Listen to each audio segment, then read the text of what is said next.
and I will hand it off to Dr. Beccaria. Thank you, Sean. So we're just going to go over the answer choices, and we'll just pull up that slide, list the answer choices, starting with answer choice E and working our way up to answer choice A. The reason we like to do that is we like to make sure that you're reading all of the answer choices. You're not getting biased by something you see early on and then selecting something that is what you think is correct but may actually be incorrect. So we're going to start at the bottom and work our way up. Answer choice E, yellow fever vaccine. D, smallpox vaccine. C, the oral polio vaccine. B, the measles, mumps, and rubella vaccine, or MMR. And A, the intramuscular influenza vaccine. Now we're going to give everyone a couple seconds to gather your thoughts. Sean's going to go ahead and open up a poll for you to select the answer choice that you think is the right answer, and then we will talk about it in just a few seconds. Having some technical issues, and unfortunately that's a part of these webinars sometimes. All right, looks like about half of you guys have voted so far, or half of you guys have submitted your responses. I'll give you guys a couple more seconds.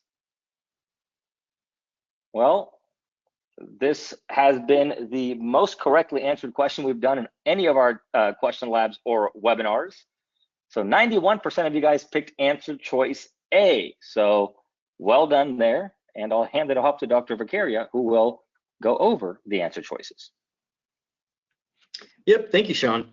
So this was a question that actually, if you look at the lead-in question, you didn't really need much or any of the question stem. You have just in theory looked at the answer choices and determined which of those only induces humoral immunity.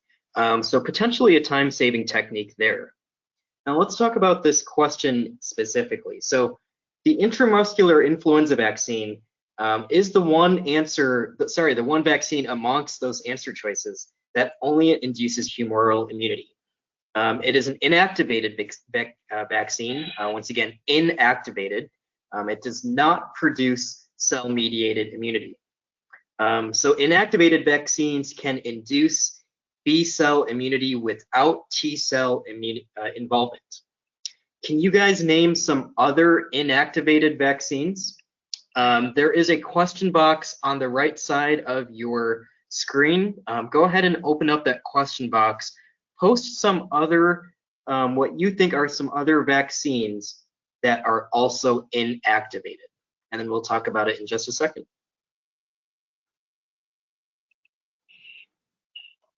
Excellent, and you see some responses coming in.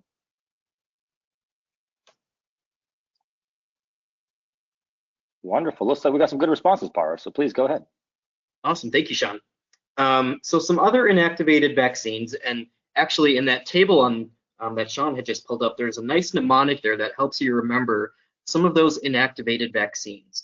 So rabies, influenza, the Salk polio virus, hepatitis A, those are some other inactivated vaccines.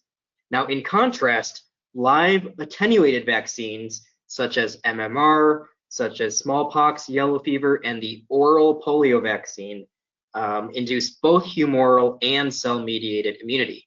And that's because they are capable of replicating within the recipient.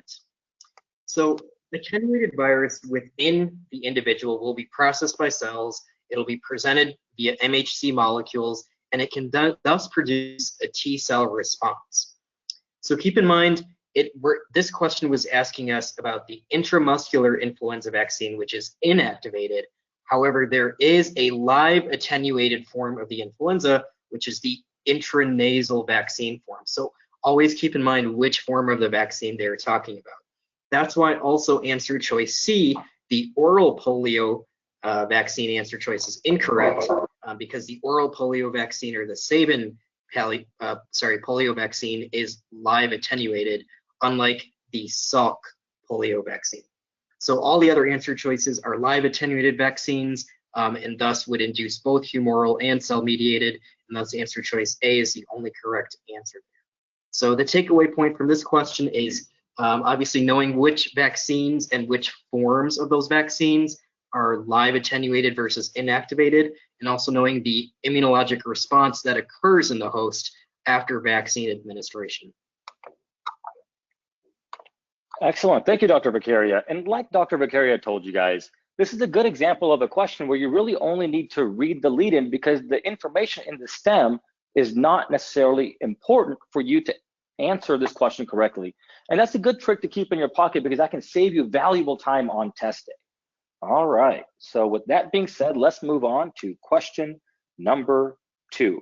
Once again, I've covered up the answer choices. And for those of you just joining us, we're doing that so that the answer choices do not dictate your thinking or guide your thought process. And also because we don't want you to see an answer choice you're unfamiliar with, and that may cause you to panic as you're reading this question. So I've removed those for you. And now we will read the lead-in together. Which of the following can be concluded about this peripheral T cell? And now that we've read the lead-in, we will read the stem together, and I'll pause after every sentence to give you guys a second to gather your thoughts. A peripheral T helper cell engages peptide-bound major histocompatibility complex MHC class II molecules on the surface of an antigen-presenting cell, APC. A single receptor connection is made between the T cell and an MHC class II complex. No other contact is made between cell surface molecules present on the T cell and the APC. Which of the following can be concluded about this peripheral T cell? Dr. Beccaria. Thank you, Sean. So once again, we will go ahead and start with the answer choices at the bottom and work our way up so we don't bias ourselves. We make sure we get through all the answer choices. So answer choice E, the T lymphocyte will undergo clonal expansion. D, the T cell will cause the APC to undergo apoptosis. C, the T cell will become refractory to antigen stimulation. B, the T cell will be activated but unable to perform effector functions. And A, the T cell will be activated and fully able to perform effector functions. Now we'll give everyone a second to get their thoughts. John's going to go ahead and open up that poll, and then please select the answer choice that you think is correct. I'm going to open up this poll here for you, and keep in mind that we've had to truncate some of these answer choices because we're not allowed to put everything into the field. So I will read these to you again as I open up this poll.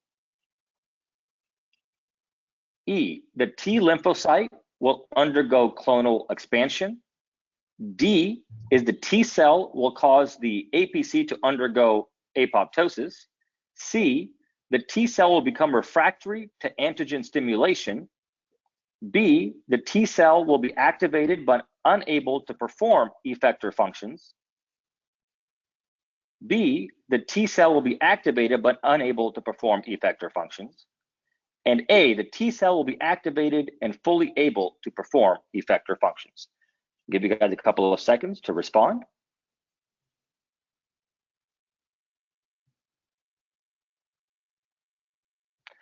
And once again, make sure you guys stick around until the end because we are going to be doing a raffle, giving away some prizes, and we have a special offer for all of you guys in attendance today. Wonderful. Looks like a lot of you guys have answered this question, and let's see how you guys did. The challenging question. Looks like answer choice B was in first place here with 37% of you guys selecting answer choice B, with answer choice A in second place with 23% of you guys selecting A. And let's see what the correct answer is. The correct answer is C, and 21% of you guys got that right. And that is the T cell will become refractory to antigen stimulation. If you didn't get this question right, don't worry about it. This is a learning process, and our goal is to show you these test-taking tricks and techniques and bridge those knowledge gaps so you guys get it right on test day. So with that being said, I will turn it over to Dr. Beccaria.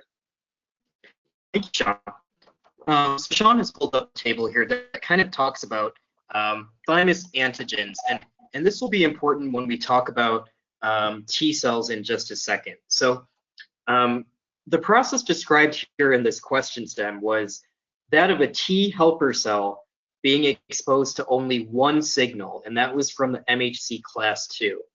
And we'll go back to that question stem just to take a look at that. So the question is asking, what would happen to the T cell in the absence of a co-stimulatory signal from an additional APC receptor? Now keep in mind, 2 signals are required for T cell activation, okay? Signal 1 is the antigen that is presented to the T cell by the antigen presenting cell, and it is presented by MHC class 2 in this case. Now signal 2 is the co-stimulatory signal. Once again, signal 2 is the co-stimulatory signal. And this occurs via the interaction of B7 protein on the APC with CD28 on the T cell. Once again, the co-stimulatory signal, which is signal number 2, occurs via B7 protein on the APC with CD28 on the T cell. This leads to T helper cell activation. Now, also keep in mind that T cells undergo several stages of essentially testing that help the immune system maintain T cells and remove T cells that are either too active or are self-tolerant. Now, in the thymus, T cells undergo stimulation and removal if they react to a self-antigen. So if T cells react to a self-antigen, they are removed in the thymus, and that's called central tolerance. Now, this process is not completely efficient, and T cells thus also undergo peripheral tolerance as well. So when a T cell engages an antigen-presenting cell, and they receive that first signal, but they don't receive that second signal that we talked about, that T cell is made refractory to any future stimulation. So in the periphery, or peripheral tolerance, if a T cell only gets that first signal, not that second signal, which is what they're asking about in this question stem, they will be refractory to any future stimulation. Now there's a specific term or phrase for this. Do you guys know what that phrase is called? Go ahead and open up that question box, post in there what you think the answer is, and we'll talk about it in just a second. Excellent. I'll give you guys a couple of seconds to submit those responses. I see a lot of engagement with these question boxes and a lot of questions coming in, so great job. Looks like we've got some good responses. Awesome, thank you, Sean. So this is actually called anergy, A-N-E-R-G-Y. So an anergic T cell cannot be activated later, even if co-stimulation is present. So in this question, because the T cell did not get that second signal, it has now undergone peripheral tolerance and has now become an anergic T cell, and it will become refractory to antigen stimulation in the future. And that's why answer choice C is the correct answer here. Let's talk about why those other answer choices are incorrect. E, the T lymphocyte will undergo clonal expansion. This is incorrect. Clonal expansion is more typical of B cells than T cells, and also requires a co-stimulatory signal to first activate the lymphocyte. So also incorrect on that answer choice. Answer choice D, the T cell will cause the APC to undergo apoptosis. So causing cells to undergo apoptosis is actually a function of activated cytotoxic T cells. So cytotoxic T cells bind to MHC class 1 on cells that are potentially virally infected, and that would induce apoptosis. This case is describing a T cell that interacts with MHC class 2 and is not thus not describing a cytotoxic T cell in this situation. So this answer choice is also incorrect. Now I know a lot of people picked answer choice B and A, so let's talk about that. Answer choice B, the T cell will be activated but unable to perform effector functions. Now, as we mentioned, a T cell requires 2 signals to even become activated.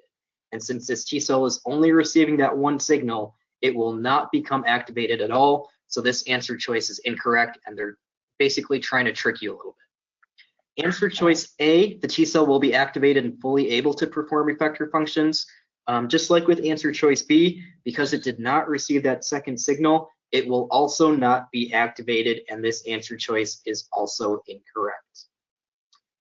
So the takeaway point from this is knowing the steps of both T cell and B cell activation, all the stimulations, the co-stimulatory signals that are required, what happens if they don't receive that, and also the process of tolerance and how that takes place in the immune system. These are all very high yield topics, and they can get confusing, but that's why these questions are here to help you get that knowledge and experience. Excellent. Thank you, Dr. Beccaria. So, this was a challenging question. We got about 21% of you guys got it right, but hopefully you guys were able to learn why you guys missed it, if you missed it, and will prevent you from making that mistake on test day. As you guys see, there were some test taking skills involved here, and really one key thing here, no other contact is made, really helped you select answer choice E and rule out the other answer choices. So if you guys need help with test taking skills, if you guys want to finesse those, if you guys want to bridge your knowledge gaps, RX Coach is a great way to do that. RX Coach, like I said, is our new one-on-one tutoring program. Well, you'll work with the coach, such as Dr. Beccaria or Dr. Titus, who you met earlier. We start off with a 160 question assessment to assess your strengths and weaknesses and help you make a personalized study plan so that you're not spending hours and hours and hours studying and not seeing any progress. Students often don't have problems putting in the time and effort, but they're not doing the right things in the right order or maybe the right way.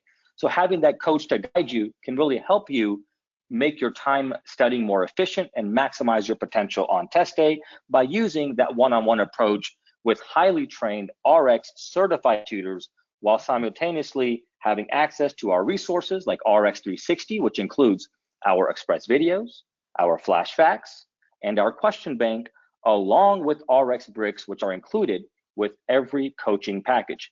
Here's a testimonial for you. With regards to my experience so far, it has been excellent. My coach is great at explaining concepts that I find complicated. And he does an incredible job guiding each session in a way that fills all the gaps in my knowledge for step one. Overall, I am very glad to be a part of RX Coach. And if you want to be one of our success stories, please visit us at rx-coach.com to schedule your free consultation to discuss our tutoring program and how it can benefit you. If you're interested in some generalized study tips and advice, you can visit us at firstaidteam.com. And with that being said, let's move on to question 3. Once again, you'll see the answer choices are removed, and we will start with the lead-in. Which of the following additional abnormalities is most likely seen in this patient? And now we will read the STEM together. A 7-year-old boy is brought to the pediatrician because of worsening rhinorrhea and productive cough with rust-colored sputum. He has a history of recurrent respiratory infections and has been hospitalized twice over the past year. The patient's language development is delayed. His blood pressure is 100/70 and his pulse is 100. Examination of the ears, nose, and throat is normal. Rapid head movement causes saccadic eye movements. The patient has numerous blanching skin lesions similar to those seen in the image below. Laboratory results for serum immunoglobulins show IgA 2, IgE 100, IgG 100, IgM 345. And as you can see, we've provided those normal ranges for you as well to make your life a little easier. And with that, I will turn it over to Dr. Beccaria.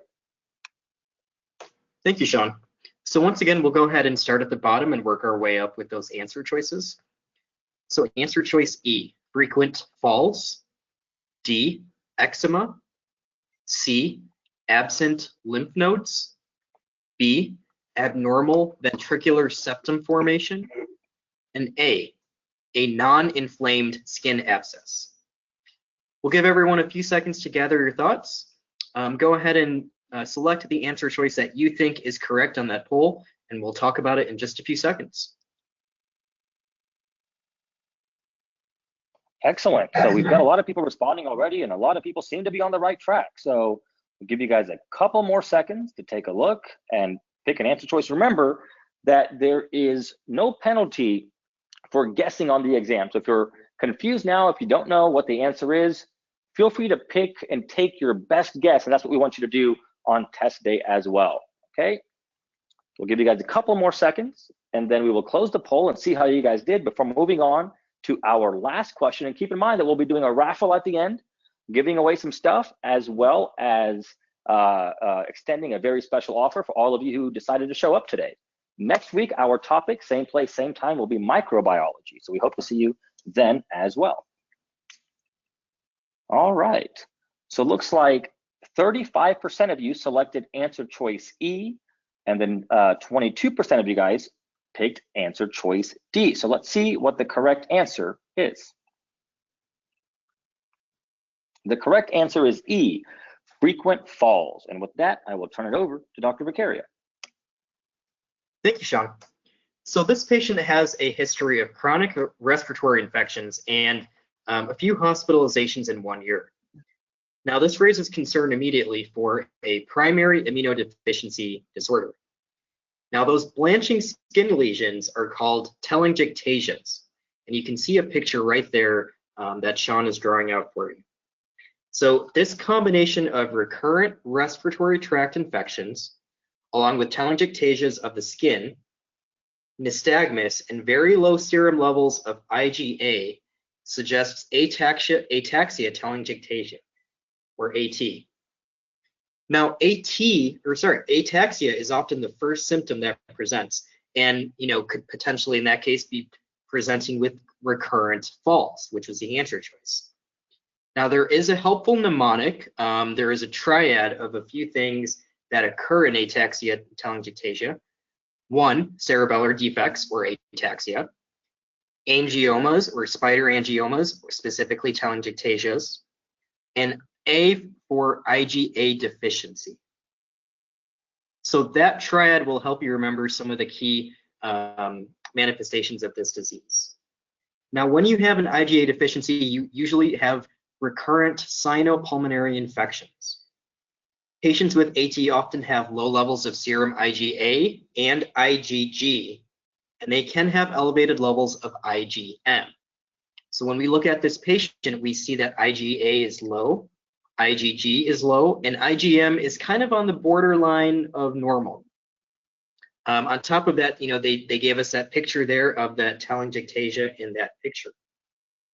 So in this case, this patient has ataxia telangiectasia and would be most likely, the additional thing that we would be seeing is recurrent or frequent falls. Now let's talk about why the other answer choices are incorrect. D as in eczema. So eczema may be seen most commonly as a component of Wiskott-Aldrich syndrome.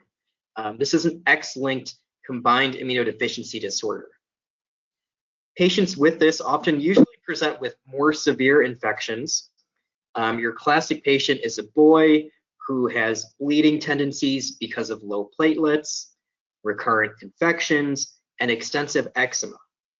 This is a presentation that we're not being told in this question stem.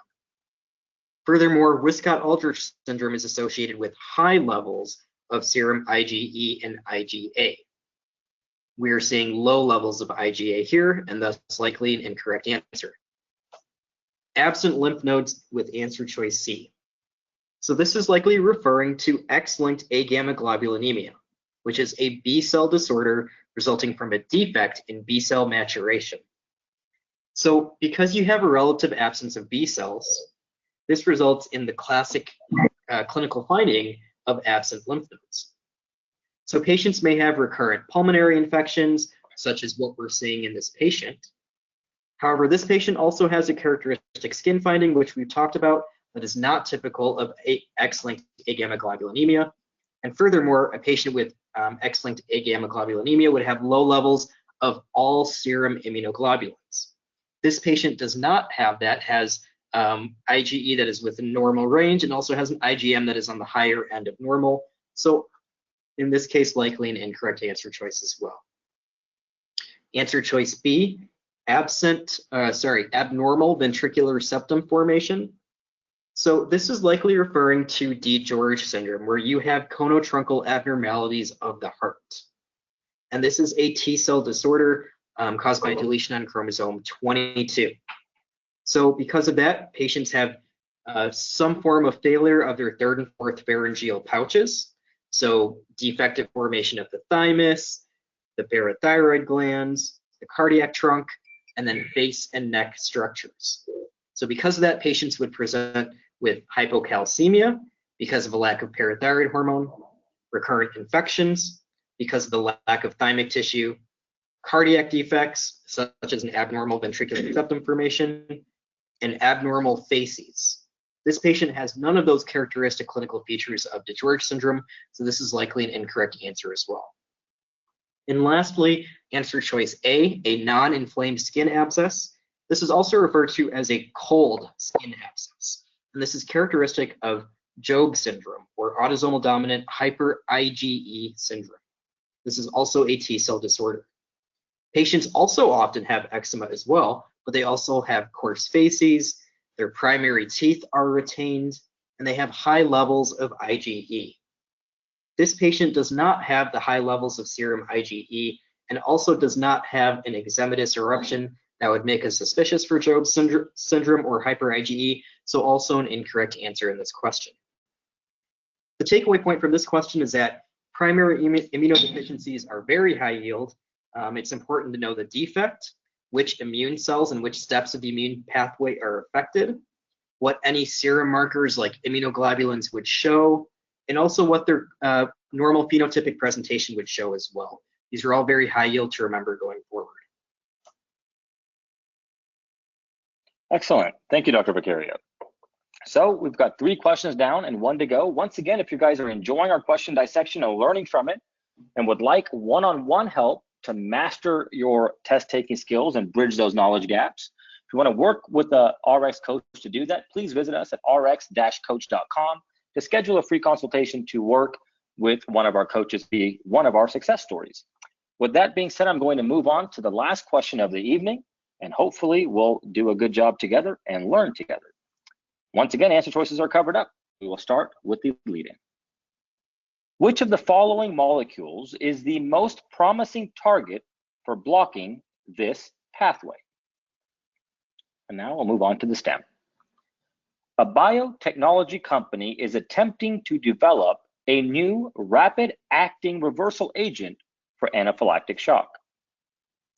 The company's goal is to prevent the reaction from occurring by stopping the cascade of reactions that leads to the symptoms of anaphylactic shock. Multiple targets are considered for investigation. Which of the following molecules is the most promising target for blocking this pathway? Dr. Beccaria. Thank you, Sean. Once again, we will start at the bottom and work our way up. Answer choice E, interleukin 1. D, interferon gamma. C, immunoglobulin surface receptor. B, Hageman factor. And A, C5b.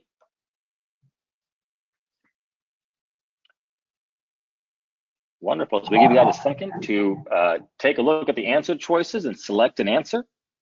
We'll go over it again together with Dr. Beccaria, and then we will do our raffle, give away some prizes to lucky winners. Remember, you must be present to win, so make sure you stick around. And then we will also give you guys a very special offer, and hopefully you guys will take advantage of it. Wonderful. Looks like we're a little slow on the responses. We'll give you guys a few more seconds to submit a response. Remember, there is no penalty for an incorrect response on test day, and especially not now.